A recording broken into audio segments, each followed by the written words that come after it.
Oke pemirsa, untuk kali ini saya akan mengeksplorasi Kampung Pandai Besi, tepatnya di Desa Mekar Maju, Kecamatan Pasir Jambu, Kabupaten Bandung. Desa tersebut merupakan desa yang sangat produktif dalam bidang usaha seni dan budaya. Desa Mekar Maju yang dijuluki Kampung Pandai Besi merupakan desa yang sangat asri dan sejuk di wilayah Bandung Selatan, perbatasan Bandung Ciwidey, dan merupakan desa yang sangat produktif dan aktif di segala bidang. Selain banyaknya home industry, UMK desa tersebut masyarakatnya hampir 90% merupakan pengrajin golok. Assalamualaikum warahmatullahi wabarakatuh. Oke guys, untuk kali ini saya sudah berada di wilayah Kampung Pandai Besi. Kampung Pandai Besi ini tepatnya berada di Desa Mekar Maju, yang mana kami akan terus menjelajah sebuah kegiatan di Desa Mekar Maju, yang mana Desa Mekar Maju ini merupakan desa 90% tempat pengrajin golok. Untuk itu, ikuti perjalanan kami di Suara Rakyat Info.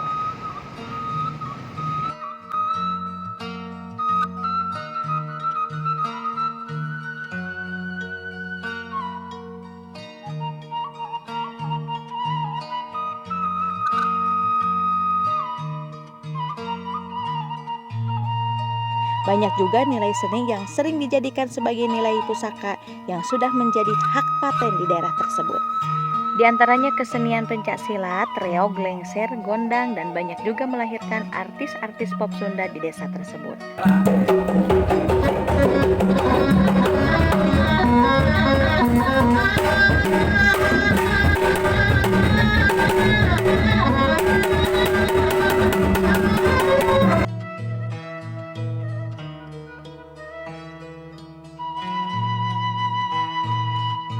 Desa tersebut hampir 90% masyarakatnya sebagai pengrajin dan pengusaha pandai besi yang sudah menjadi wasiat turun-temurun, sehingga menjadi sebuah nilai filosofi, seni dan budaya di Desa Mekar Maju, Sukarame, Rio hingga Ciwidey.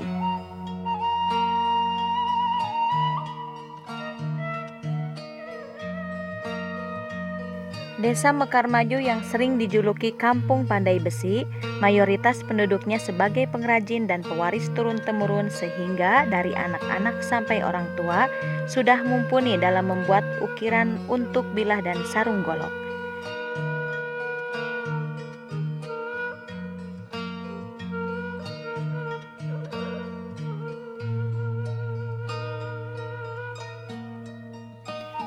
Desa Mekar Maju merupakan pemekaran dari Desa Pasir Jambu sejak tahun 1984 yang kini sudah menjadi desa yang sangat maju dalam bidang home industri pandai besi dan juga kuliner oleh-oleh khas Ciwidey, yaitu kalwa jeruk atau manisan kulit jeruk.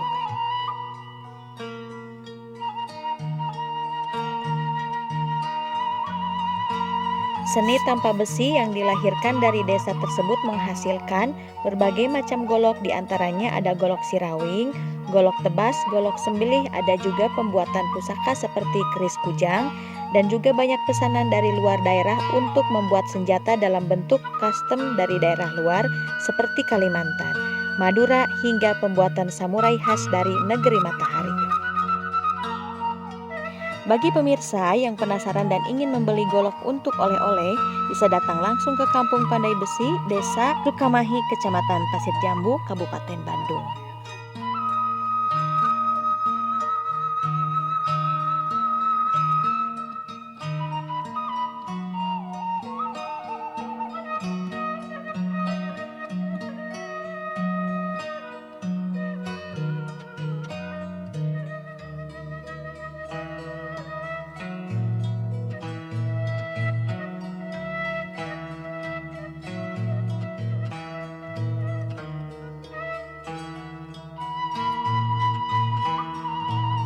Salah seorang pengusaha golok asal Desa Sukamahi, Bapak Miftah, yang tekun menggeluti usaha pembuatan golok yang sudah menjadi pewaris turun-temurun, kini sukses dan bisa memasarkan hasil karyanya ke berbagai daerah dan luar daerah hingga luar negeri, Malaysia hingga Amerika.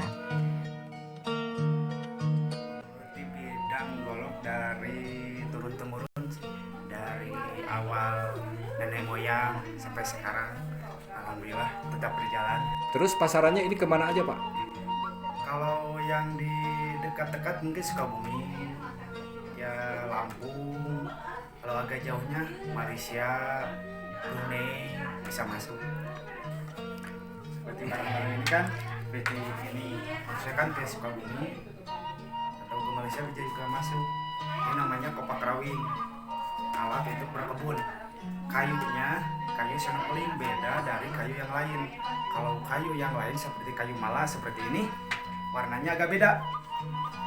Kalau senokeling ada ciri khas. Ciri khasnya ada serat-serat gini. Ini belum dipelitur, baru 80%. Ini belum dipelitur. Nah, ini hasilnya. Kalau udah dipelitur gini hasilnya. Kalau kayu senokeling ini, seratnya ada kan? Kelihatan serat-seratnya. Nah, ini bilahnya. Kenapa saya buat kayunya dari kayu senokeling? Pertama, kekuatannya sangat memungkinkan nggak pecah. Kalau biasanya kan kalau kayu-kayu seperti ini pasti ada pecah. Kalau yang ini kuat, nggak pecah. Nggak merah ininya. Kalau putih tetap putih aja. Biasanya ada seperti apa ya, keringat. Kalau ini nggak ada. Spesial kalau kayu yang seperti ini. Ya, itu jenis apa Pak? Ini namanya buat berkebun juga bisa, buat apa, sembelih juga bisa. Namanya ini galonggong. Oh, jenis galonggong Pak ya? Nah, saya kan banyak, tipe-tipenya banyak. Terus mengenai bahan Pak, itu dari apa Pak? Ini bahannya dari bahan D2. Kalau D2 itu setara dengan rel kereta api. Bahannya ini kekuatannya bisa, kalau untuk sembelih bisa 10 leher apa sapi, nggak perlu ngasah, paling cuma dioles-oles doang, tajam lagi. Kelebihan dari D2 ini anti karat, besinya juga beda, dari awal udah ada baja, diproses bajanya lebih bagus kalau diproses lagi. Oke. Nah, Ini seperti ini kan kopak rawing, bentuk kopak rawing, bilahnya seperti ini.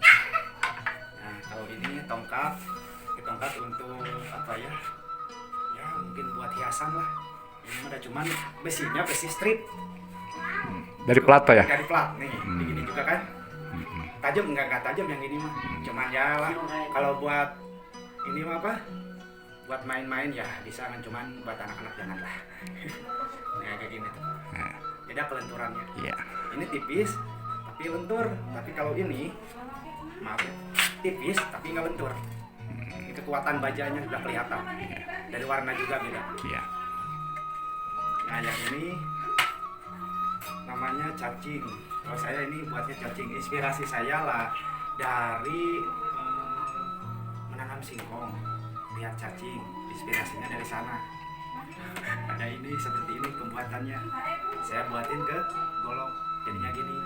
Ini fungsinya untuk nyisir. Nyisir, kadang-kadang buat sembelih juga bisa. Kalau yang buat ayam lah. Ini yang 30 cm-nya, yang panjangnya juga ada. Yang panjangnya juga ada. Saya buat 4 macam. Dari 40, 30 sampai 20 cm. 3 biji, 60 juga ada. Ini bahannya dari perak. Terus mengenai bahan selain D2 itu apa saja Pak yang paling bagus di antara semua bahan? Ada M2. M2 paling bagus itu buat kena paku 5, paku 7 juga bisa. Oh, bisa putus Pak? Bisa putus. Cuman prosesnya lama. Proses lama bisa juga. Banyak juga Pak dari luar daerah datang ke sini untuk membeli golok yang ada di Sukamahi ini. Banyak. Kalau dulu dari Amerika juga ada seperti turis-turis suka kesini. Ini kerambit. Ini kerambit. Ini mah pesanan. Pengennya yang kayak gini. Ini mah inspirasi aja. Itu hasil karya Bapak Pak? Wow, hasil karya saya ini mah. Ini kayunya kayu aren. Bila ingin memesan seperti ini atau yang manapun yang tadi bisa menghubungi saya atau di sini.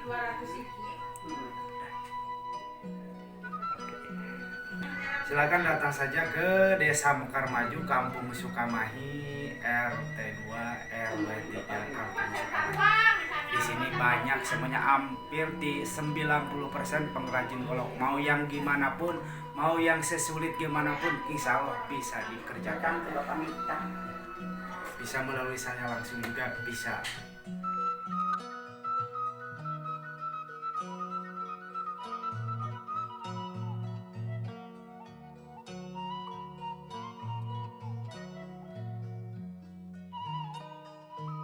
Oke pemirsa, jadikan perkakas tajam ini sesuai dengan kegunaan yang semestinya.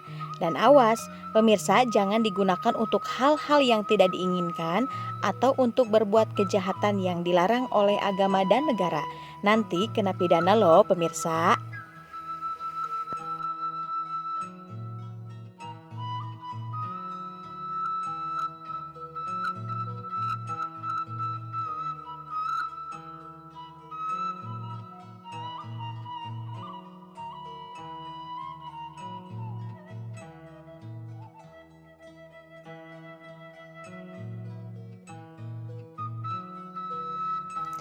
Tim redaksi Suara Rakyat Agus Kapinis melaporkan.